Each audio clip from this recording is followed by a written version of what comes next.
¿Hubo africanos esclavizados en Argentina y en Santa Fe? ¿Por qué esa población negra parece haber desaparecido en la región? Es importante rearmar la historia de los africanos y sus afrodescendientes en Santa Fe. Volver sobre las historias que nos relataron, ponerlas bajo la lupa para tender otros hilos hacia el presente y comprenderlo nuevamente. Porque todos somos un poco negros.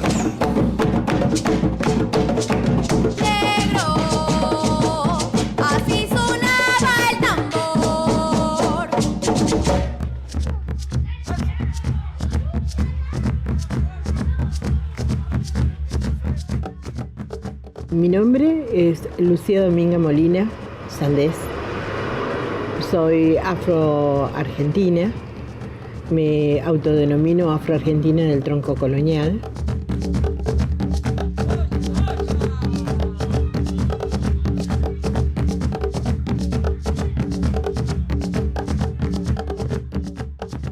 Mi historia personal es como la de casi todas las afrodescendientes, que comienzan con la discriminación, con el rechazo. Uno sabe que es distinta, pero trata de integrarse, pero la sociedad en sí no te acepta. Siempre sos aquella, sos la negrita, la sin nombre.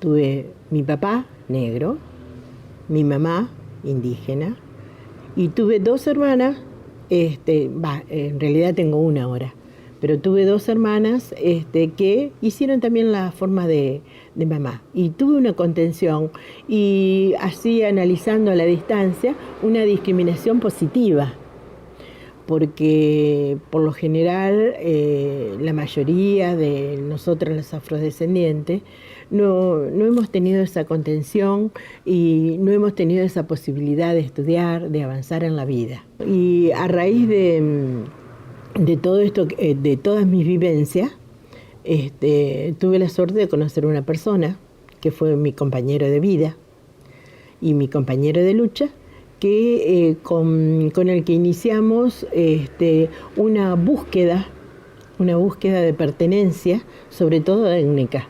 Y aparte también porque queríamos darle una respuesta a nuestros hijos, que también fueron nuestros hijos rechazados. Y empoderamiento por lo que era, quisimos y conformamos una institución para averiguar el grado de discriminación que había en esta sociedad.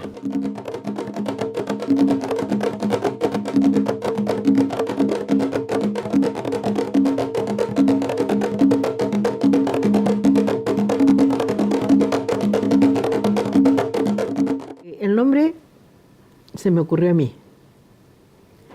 Indo por lo indígena, porque ellos estaban acá, y afro porque a nosotros nos trajeron, y americano porque somos americanos. Nosotros empezamos el 21 de marzo de 1988 y en 1990 se hizo una convocatoria, como sería ahora el Mercosur, que era Brasil, Uruguay y Argentina.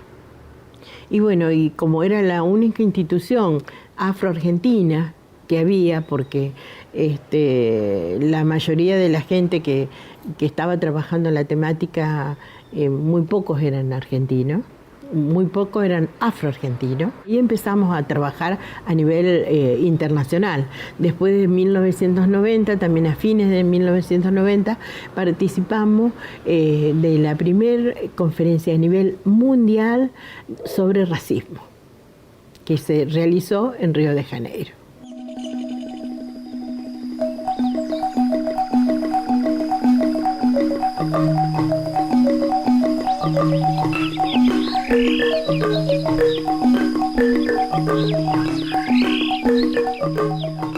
Más o menos a los 21 años conozco un compañero, que bueno, fue mi compañero de vida hasta hace 2 años. Y este compañero, el Pepe,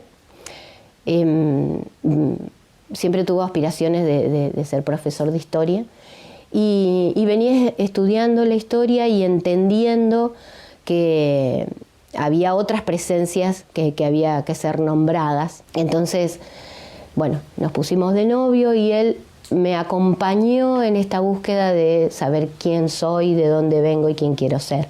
Bueno, a raíz de eso él me acompañó a una actividad que hizo la Casa de la Cultura Indo-Afroamericana en Santa Fe, y ahí es donde se abrieron las puertas del cielo, digamos.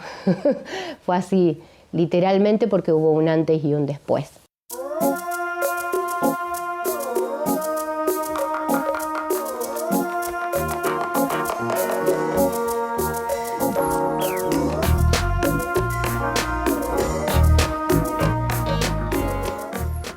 Llego a la Casa de Indo-Afro, ahí era como que me cambiaron un poquito el concepto de la cuestión, me la aclararon en realidad. Siempre he recibido cuestiones, por ejemplo, no, porque vos sos negro, negro, negro, negro, negrito. Todas siempre esas cuestiones, y era como que también me chocaba y no sabía por qué. Entonces, bueno, en la Casa de Indo-Afro me nutrieron un montón de esas cuestiones, entendí un montón de otras, ¿entendés? Y bueno, ahí empecé a laburar letras, ¿me entendés? Porque me abrió el timbre de la lucha, no de ir a armarme, sino de la lucha de eso, ¿me entendés? De las raíces. La abuela de mi papá era africana, pero no se sabe muy bien qué pasó. Era criada, vivía en Brasil y la trataban muy mal y como que salió huyendo de donde estaba trabajando. Llegó a Argentina, conoce un criollo, se casan, tienen hijos, pero es una etapa de la familia que estaba escondida. Nosotros nos enteramos re grandes, mi papá se enteró ya de adulto, porque como que lo escondían, no querían que se sepa. Cuando estaba arrancando el mural, lo estaba recién empezando, había marcado las primeras líneas, que no ves el color ni nada, estaba solamente la boca y la nariz, y además de la forma de la cara. Y uno de los vecinos de enfrente me pregunta, che, pero ¿quién es? ¿Es un negro?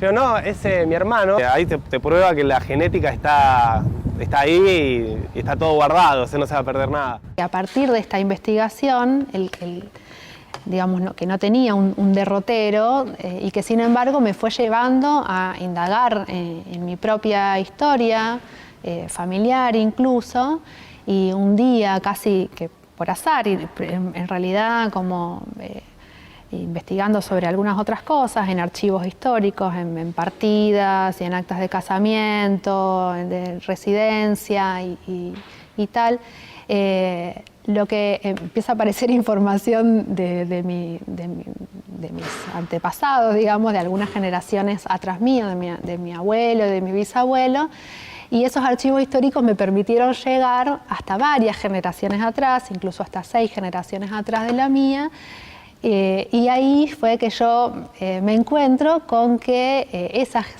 generaciones atrás habían sido parejas de hombres y mujeres esclavizados. Primero fue como una conmoción en mi familia, se les costó asimilar la posibilidad de que eso tenía que ver con nuestra historia. De repente eso que aparecía como algo de otro, bueno, estaba inscripto, digamos, en nuestra propia historia familiar, y evidentemente por algo no lo sabíamos, o sea, por algo desconocíamos esa historia y se asumía como cierta la versión de que los Villamontes eran descendientes de españoles, de las camadas de inmigrantes del siglo XX, de fines del XIX, digamos.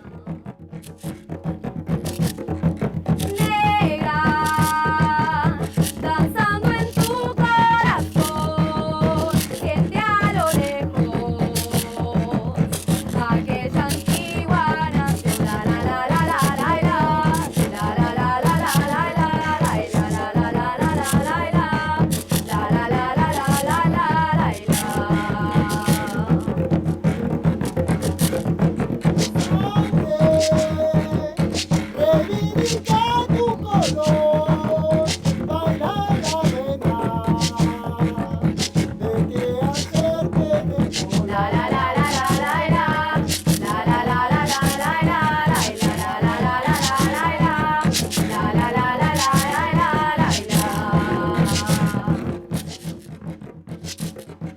acercamos a la gente de la Casa Indo-Afroamericana con la Lucy Molina y con Mario López también, con él hicimos varios talleres. Trabajamos con Sabino Pozo en Rincón también y también con Pablo Suárez. O sea, con cada uno de ellos fuimos incorporando diferentes técnicas y ritmos. Y empezamos después con los cursos de folclore, ¿no? Hasta que también con los cursos de candombe, con candombe uruguayo, que por lo general fue el sentimiento que despertaban los tambores. Hasta que después nosotros nos volcamos a lo afrolitoraleño. Nos acercamos mucho a Lucía Molina, ella como referente mujer afro. La acompañamos en diferentes actos o representaciones y conmemoraciones de la cultura afro en Santa Fe.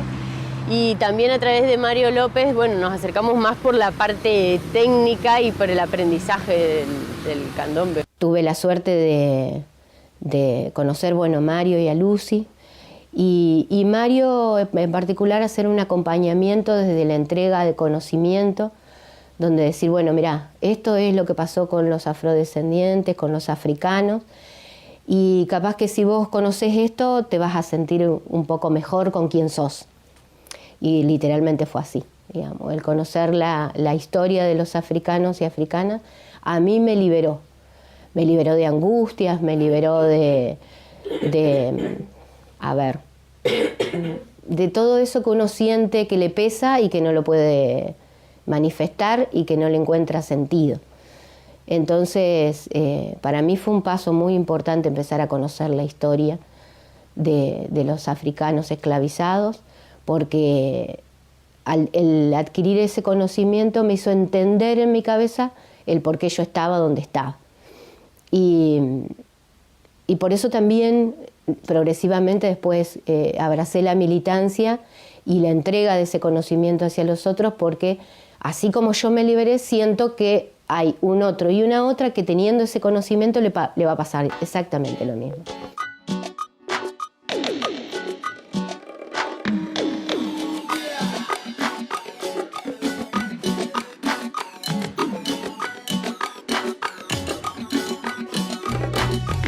Directamente desde Santa Fe, venenoso flow con el cheque en BDP. Tatuaje en el teclado, ella sabe, cosecho música, porque música se me... De ese bajo pueblo, entre comillas negro, cultores de tradiciones modernas, valga el oxímoron, ¿no?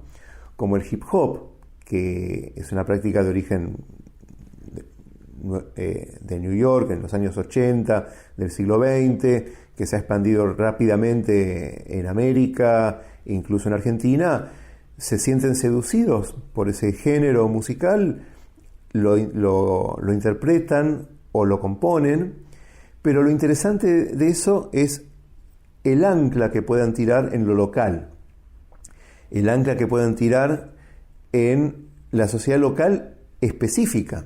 Hablo, en el caso de Venenoso, puntualmente su referencia a la Villa del Parque. Entonces, no es ya el hip hop puro y duro que puedan ellos consumir de manera pasiva como oyentes del que viene de afuera. Ya es un empoderamiento nuevamente de un género afroamericano de origen que no es argentino, afroamericano en sentido estricto, ¿no? Afro-norteamericano, pero que ellos se lo apropian porque evidentemente sienten en ese género algo que les resuena. Venenoso es la verdad que no quieren escuchar, por ejemplo. O sea, para mí Venenoso Flow es el flow que yo te estoy tirando la verdad que vos no querés escuchar o la que le duele a la gente. No decir vos tenés cizaña, sino hay cuestiones de verdades que hay que decirlas, ¿no? Y por ahí se toma mucha poesía para decir las cosas y yo creo que hay que ser un poquito más frontales. En Argentina vos sos de barrio y sos negro. En Argentina vos actuás o pensás diferente y sos negro. Te vestís diferente y sos negro. O sea, sí, soy negro. Soy negro, en todos los colores, en todas las puertas que vos quieras. Pero porque siento orgullo de ser negro, no es porque es una mochila que me carga o porque me digas negro me voy a hacer una pasa de uva, no es eso. Y hay gente que está preguntándose por qué le corre la sangre cuando escucha el tambor. Entonces está esa posibilidad de comentarles cosas o de decirles que se acerquen, ¿no? A saber un poco más de su identidad, ¿no? Nosotros tuvimos que viajar a distintos lugares y contar nuestras experiencias e intercambiar nuestras experiencias. Y ahí vos comprendés que si bien estamos en distintas partes de América, hay algo que es, hay una base común en todos. Lo que yo creo es que genéticamente también tenemos cosas que traemos y que no sabemos que la tenemos hasta que la descubrimos.